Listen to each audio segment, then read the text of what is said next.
এখন দেখব part 5। Part 5-এ আমরা আলোচনা করব রাইম আর হচ্ছে রাইম অ্যান্ড লিরিকের পার্থক্য। রাইম আর হচ্ছে রাইম অ্যান্ড লিরিকের পার্থক্য।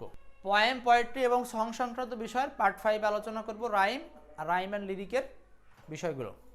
তাহলে আলোচনা করছি পোয়েম এবং পোয়েট্রি সংক্রান্ত বা সং সংক্রান্ত আরও দুটো বিষয়, রাইম মানে ছন্দমিল, আর একটা হচ্ছে রাইম অ্যান্ড লিরিকের পার্থক্য। প্রথমেই দেখব রাইম। রাইম মানে হচ্ছে ছন্দমিল। ছন্দমিল কি জিনিস? প্রত্যেকটা লাইনের শেষে যেটা উচ্চারণ করতে গেলে ছন্দের একটা মিলবন্ধন থাকবে, এটার নামই হচ্ছে ছন্দমিল বা রাইম। সো এখানে আমরা বেশ কিছু পয়েন্ট উল্লেখ করেছি, এই পয়েন্টগুলো আমরা পড়লে একটু সুবিধা হবে। একই রকম উচ্চারণ বিশিষ্ট শব্দগুলোকে রাইম বা ছন্দমিল বলে। তাহলে এখানে আরেকটা পয়েন্ট আমরা নিতে পারি, এটা কিন্তু মূলত এইটার উপরে জোর দিতে হবে যে উচ্চারণের ক্ষেত্রে বানান না, বরং উচ্চারণটা যদি একই রকম হয়, সেটাকে আমরা রাইম বা ছন্দমিল বলতে পারি। আচ্ছা, আরেকটা পয়েন্ট হচ্ছে রাইমের অন্তমিল থাকবে, মানে শব্দের শেষে মিল থাকবে, মানে শব্দ সময়ের শেষ অংশের উচ্চারণ মিল থাকবে। আমরা যদি কয়েকটা উদাহরণ দেখি, লাইট ফাইট, তার মানে ইট এখানে মিল আছে লাস্টে এসে, লাইট লা ইট ইট ফা ইট, এই যে ইট শব্দের মিল আছে এখানে উচ্চারণে।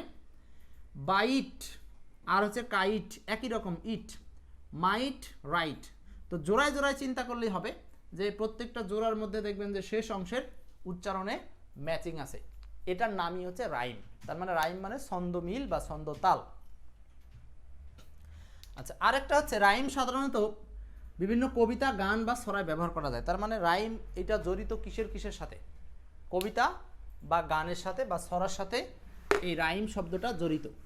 তার মানে রাইমের কথা আমরা আরেকটা সংক্ষেপে বলতে পারি, এটা হচ্ছে অন্তমিল, মানে শব্দের উচ্চারণে অন্তমিল। একদম রিয়েল বাংলাটা মনে রাখলেই হবে, সেটা হচ্ছে শব্দ উচ্চারণে অন্তমিল।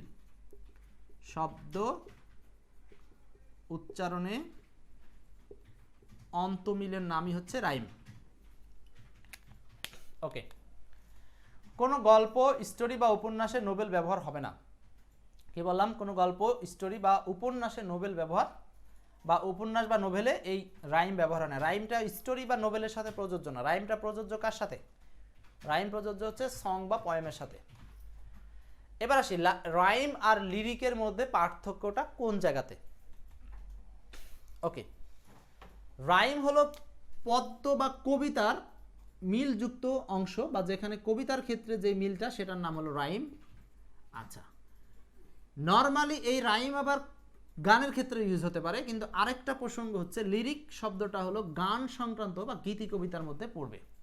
এখন এখানে দুটো পয়েন্ট, এই রাইম শব্দটাকে শব্দ উচ্চারণে অন্তমিল, যেটা আমরা পয়েমের জন্যও বলতে পারি অথবা সঙের জন্যও বলতে পারি, কিন্তু লিরিক যেটা সেটা আমরা পয়েমের জন্য, সঙের জন্য যদি গড়ে বলতে পারি, কিন্তু ন্যাচারালি লিরিক শব্দটা বেশিরভাগই প্রযোজ্য সঙের জন্য, আর রাইম শব্দটা প্রযোজ্য হচ্ছে পয়েমের জন্য। কিন্তু প্রসঙ্গ হলো একটা আরেকটার বিপরীতে আপনি বলতে পারবেন মানে বোঝাতে চাচ্ছি যে আমরা পয়েমের ক্ষেত্রেও এই দুটো শব্দ ইউজ করতে পারি, যে পয়েমে রাইম থাকবে বা লিরিক থাকবে, আবার সঙের ক্ষেত্রেও এই দুটো ব্যবহার করতে পারি, রাইম থাকবে বা লিরিক থাকবে। বিশেষ কিছু প্রশ্নে দেখা যায় যে এই দুটোর মধ্যে যখন পার্থক্য করার চেষ্টা করে, তখন স্পেসিফিক যদি পার্থক্য করতে চান, তাহলে আপনারা পার্থক্যটা বা উত্তর করার ক্ষেত্রে আগে প্রাধান্য দিবেন হচ্ছে রাইমটাকে পয়েমের ক্ষেত্রে, আর লিরিকটাকে সঙের ক্ষেত্রে প্রাধান্য দিবেন। বোঝাতে পারছি? তার মানে যদি কোথায় বলা থাকে সঙের ক্ষেত্রে কোনটা ইউজ করা হয়, আনসার হচ্ছে লিরিক। যে ছন্দমিল থাকে সেটার নাম লিরিক বলবেন, পয়েমের ক্ষেত্রে যে ছন্দমিল থাকবে সেটার নাম বলবেন রাইম।